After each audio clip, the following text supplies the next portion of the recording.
გვიყვავალნეს და გვაცხოვნეს ჩვენ, ვითარცა სახიერ ხარ და კაცთ მოყვარე.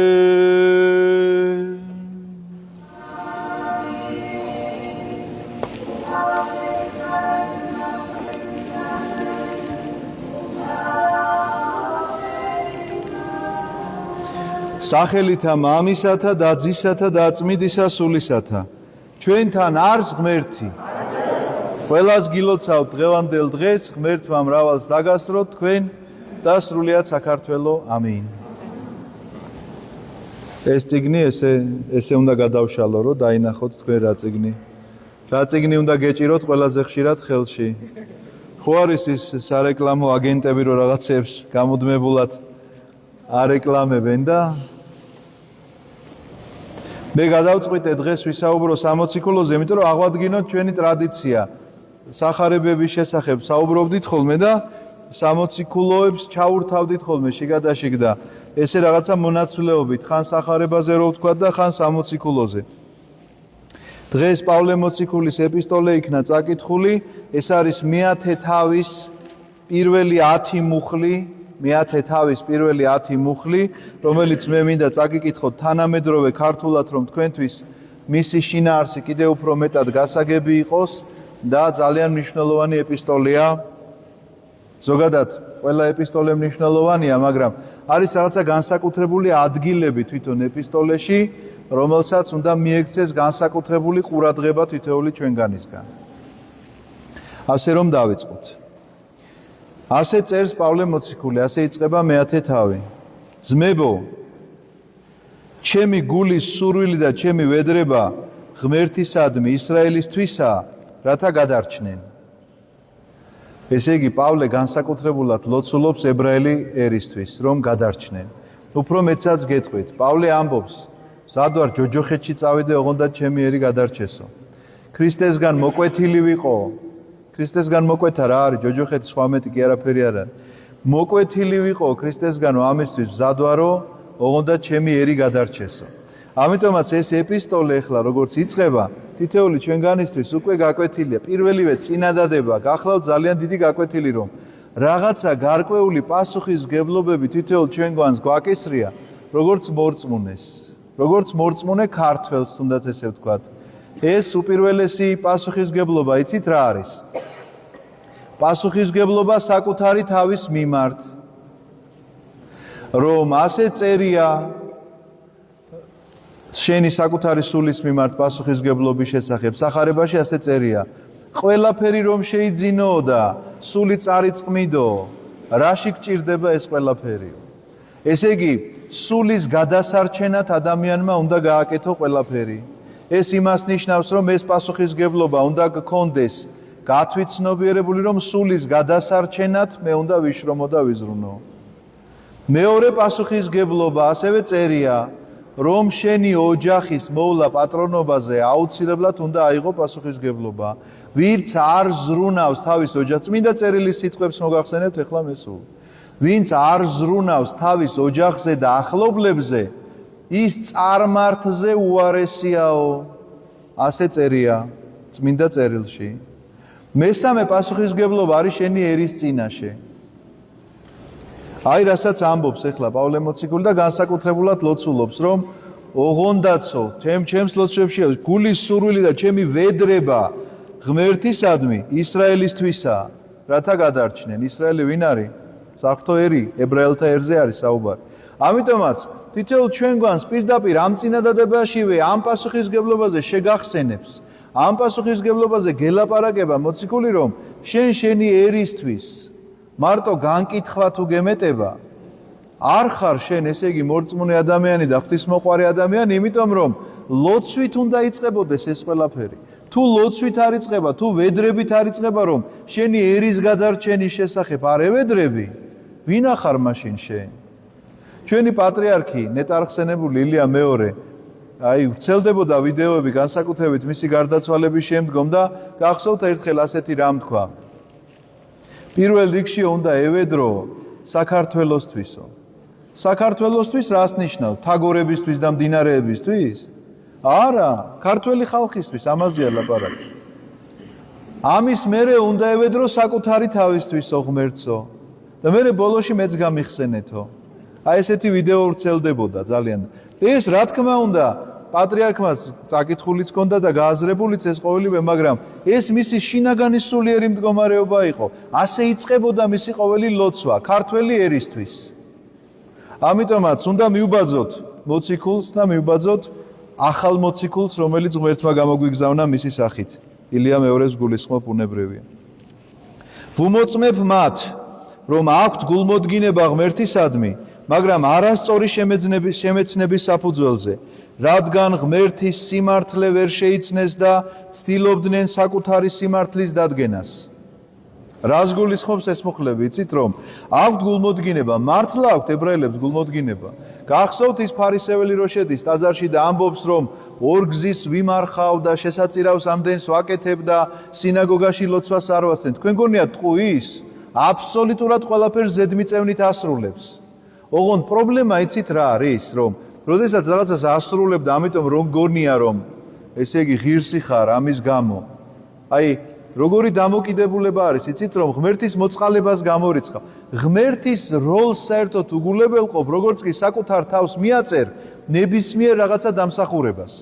აი მაგალითისთვის ეხლა რო ვთქვათ ასეთი რამ რომ ჩვენ ვეზიარებით, ყოველ კვირას უნდა ვეზიარებოდეთ, მაგრამ მეტნაკლებად ხო ვიღაცა ზარმაცობთ ვიღაცეები. ამიტომაც, როდესაც ვეზიარებით განცდა რა გვაქვს, რა რომ ეხლა მე რახან ზიარების წინა ლოცვები წავიკითხე, ამიტომ უნდა ვეზიარო, ამიტომ დავიმსახურე? თუ მარხვა რახან მაქვს შენახული, ამიტომ დავიმსახურე. არ უნდა დაგავიწყდეს, რომ ეს ყველა შემთხვევაში მოწყალებაა. ეს არის ღმერთისგან მოცემული მოწყალება, რომელიც შენ კი არ დაიმსახურე. 100 წელს რკომ, კიდე 100 წელი დაამატო მოღვაწეობაში ადამიანმა და ასე იცხოვრო მთელი ცხოვრება, სულ მოღვაწეობაში რო გაატარო. გვერდზე რომ არ გაგექცეს არც თვალი და არც ყური, ამის ღირსი მაინც არ ახარ, კაცო. ვინ ახარ? ერთი ქოთანი ხარ ჩვეულებრივი თიხისგან მოზელილი რა. რომელი ქრისტეს სიმაზეა საუბარი, მაგრამ ღმერთმა ასე შეიყვარა ეს სოფელი, როგორც წერია სახარებაში, რომ აი თავისი სული დასდვა ჩვენი გამოხსნისათვის. ამიტომ მისგან შეყვარებული ადამიანები ვართ თითოეული ჩვენგანი და არ უნდა მივაწეროთ საკუთარ თავს არანაირი დამსა. მიუხედავად იმისა, რომ მოშურნეობა შეიძლება გქონდეს, შეიძლება მარხვით და ლოცვით და უფრო მეტიც რაღაცა განათლებასაც ეწაფებოდე, თუ ამას საკუთარ თავს მიაწერ ამ დამსახურებას, ეს დაემართათ ებრაელებს, მეტი კი არაფერი. ეს დაემართათ მათ, რომ ეძებდნენ თავის გამართლებას სჯულის შესრულებაში და შეუძლებელი ადამიანმა სჯული სრულყოფილად შეასრულო. ცოდვით დაცემული ბუნება გაქვს. ეს იმემკვიდრევე შენ ადამიანისგან, ცოდვით დაცემული ბუნება მემკვიდრეობითად გადმოგეცადა, როგორ შეიძლება რომ შენში არ შემოდიოდეს ან ფიქრი, ან საქციელი, ან რაღაცა სიტყვა, რომელიც ცოდვა არ იყოს. მთელი ცხოვრება ისე გაატარო, რომ არაფერში არ შეგეშალოს ამ ყოველივე ზემოჩამოთვლილში. ამიტომაც თუ კი იქნები დააყრდნობილი აი ამ სჯულის შესრულებაზე, მიიღებ შედეგს რაც, იცი რომ ვუმოწმებთ, რომ აქვთ გულმოდგინებაო, პავლე ამბობს, რომ გულმოდგინება კი გაქვს, მაგრამ არასწორი შემეცნების საფუძველზე. ესე იგი, გადაწყვიტე, რომ შენ თვითონ შეგძლებია რაღაცის გაკეთება და ღმერთის ადგილს და როლს გამორიცხავ შენი ცხოვრებიდან. არასწორი შემეცნების საფუძველზე იყო თვითონ პავლე. იცით ხო მისი ისტორია? ქრისტიანებს დევნიდა. ქრისტეს სახელის სახელს სადაც გაიგებდა ადამიანებს, ესე იგი სტეფანე პირველ დიაკონი რო ჩაქოლეს, იქ იყო ესწრებოდა. და დამასკოში რატომ მიდიოდა? იმიტომ რომ საბუთი გამოითხოვა მღვდელმთავრებისგან, ვინც ქრისტიანს უწოდებდა თავს, სულ ყველა ციხეში უნდა ჩაეყარა. ტანჯვით, თან, ცემატყეპით. სხვანაირად კი არა და სწორედ დამასკოს გზაზე ხდება გამოცხადება, რომ რად მდევნი მეო, როდესაც ეკითხება პავლეს და პავლე მოექცევა და გახდება, უпроსტად იქამდე საულე იყო და გახდება პავლე. ამიტომაც, ვისაც აქვს ესეთი გულმოდგინება, ჩვენ ნუკი განკითხვაში ნუკი შევალთ იმ ადამიანებთან, რომ ესეთი გულმოდგინება შეიძლება ძალიან ბევრს გქონდეს, მაგრამ არასწორი შემეცნების საფუძველზე, როგორც აქ წერია, შეიძლება ამ არასწორი შემეცნების საფუძველზე იყოს რაღაცა რადიკალი, თუნდაც ქრისტიანი, თუნდაც რადიკალი, თუნდაც რაღაცა სხვა რელიგიის წარმომადგენელი და ღმერთი მათ როგორ მიხედავს, როგორ დაუფასებს. იქნებ პავლესავით ესე მოაქციოს და ჩვენზე წინ დადგნენ. პავლემ დევნელი იყო და მოციქულთა თავი გახდა. პეტრეს და პავლეს ვასახელებთ პირველ მოციქულთა თავებს, ოდესაც ვამბობ, პეტრე და პავლე სახელდება, რომელიც საერთოდ არ იყო 12 მოციქული, კი არა, პირიქით მდევნელი იყო. ამიტომაც ამ შემართებას თუ დაინახავთ, აი ამ განწყობას თუ დაინახავთ ვინმეს ქრისტიანისას, არა განკითხვით, არამედ უნდა რაღაცა რბილი დამოკიდებულებით შეეცადოთ, რომ მოაფხიზლოთ ეს ადამიანი და უთხრათ, რომ კარგია შენი შემართება, მაგრამ ის არ უთხრათ, რომ არასწორი შემეცნების საფუძველზე, თორე აუცილებლად გალახვას დაიმსახურებთ, იმიტომ რომ ესეთი ანთებული ადამიანები ძირითადად შემოელახები ხოლმე ქრისტიანულად. ამიტომაც უნდა რაღაცა რბილი მეთოდი გამოიყენო მსგავს ადამიანებთან. ხოლო ქრისტე არის რჯულის დასასრული ყოველი მორწმუნის გასამართლებლად. აი ეს წინადადება მინდოდა რომ ესე წამეკითხა განსაკუთრებულად. ქრისტე არის რჯულის დასასრული. რასგული არასწორად იგებს ძალიან ბევრი ამ რჯულის დასასრული ნიშნავს იმას რომ რასაც მინდა იმას ანუ რჯულს აღარ ვექვემდებარები? რასაც მინდა იმას გავაკეთებ? არა, არასწორია ეს გაგება, რა თქმა უნდა. ესეც არასწორი შემეცნებაა წმინდა წერილისა. რჯულის დასასრული არის იმ კუთხით, რომ რჯულით გამართლება არ შეიძლება მოხდეს. მხოლოდ რჯულის შესრულებით შეუძლებელია ჩემი ცხონება. ეს რომ შესაძლებელი ყოფილიყო, ქრისტეს განკაცება მაშინ რა საჭირო იყო? არ უნდა განკაცებულიყო მაშინ, იმიტომ რომ ვინც შეასრულებდა რჯულს, ის ცხონდებოდა, ვინც არ შეასრულებდა რჯულს, ვერ ცხონდებოდა, მაგრამ აღმოჩნდა რომ რჯულს ვერავინ ვერ ასრულებს. ამიტომაც ქრისტე რჯულის დასასრული არის იმით, რომ შენ რჯულს კი არ გადადებდა, კი არ რჯული რომ გადაედოდა უარეყო, მაშინ ესე კი არ იტყოდა ქრისტე რომ ძველი აღთქმის მცნება არის არა იმრუშო, მაგრამ მეგეუბნები რომ განამარტო არ უნდა იმრუშო, არამედ გულის თქმით არ უნდა შეხედო სხვა ადამიანს. რჯულის დასასრულია ესა? თუ პირიქით, რჯულის განმარტება და მოცემულობა რომ განამარტო ის რომ ფიზიკურად არ ჩადიხარ ამას. არამედ შენი გონება და თვალიც კი უნდა დაიჭირო ამ ყოველივესგან, იმიტომ რომ აკონტროლებდე უნდა ასე საკუთარ მდგომარეობას. ამიტომაც რჯულის დასასრულია იმ კუთხით, რომ რჯულზე დაყრდნობით კი აღარ ვფიქრობ ცხონებას, არამედ ქრისტეს სარწმუნოებაშია ცხონება და თუ კი ვაღიარებ ქრისტეს სარწმუნოებით, მაშინ იმასაც ვაღიარებ, რაც ქრისტემ თქვა.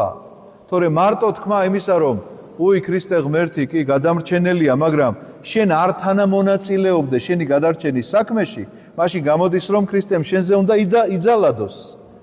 შენ აღიარებ მხოლოდ სიტყვით, საქმით არაფერს არ აკეთებ და ეხლა ის მოკიდებს ხელს და ძალით შეგიყვანს იქ, სადაც შენ კი გინდოდა, მაგრამ ფეხს ითრევდი მაინც, გეზარებოდა, საქმით არ გამოხატავდი. მოსე რჯულის სამართალზე წერს, ხოლო მისი შემსრულებელი ადამიანი მისით იცოცხლებს. ასეთი რამ მართლა წერია ლევიტელთა წიგნში, სიტყვასიტყვით ასე არა, მაგრამ შინაარსი დაახლოებით ასეთი არის, რომ რჯულითო, მოკლედ, ვინც რჯულით იცხოვრებსო, ის იცოცხლებსო, მოსე ასეთ რამეს წერს. ხოლო რწმენისმიერი სამართლიანობა ასე ამბობს, ნუ იტყვი შენს გულში ვინავა ზეცაში, ესე იგი ქრისტეს ჩამოსაყვანად. ან და ვინ ჩავა უბსკრულში, ესე იგი ქრისტეს მკვდრეთით ამოსაყვანად. მაგრამ რას ამბობს იგი? ყოველგვარი ეჭვების შესახებ ლაპარაკობს, რომ ამას ნუ იტყვი შენს გულში, რომ გადმოვიდა თუ არა მართლა ქრისტე, განკაცდა თუ არა ქრისტე, ამის შესახებ არის ლაპარაკი. მაგრამ ამბობს იგი, ახლოა შენთან სიტყვა, შენს პირში და შენს გულში. ესე იგი რწმენის სიტყვა, რომელსაც ვქადაგებთ. იმიტომ რომ თუ შენი პირით აღიარებ, რომ იესო უფალია და შენი გულით გწამს, რომ ღმერთმა აღადგინა იგი მკვდრეთით, გადარჩები. აი ეს არის უმნიშვნელოვანესი ფრაზა.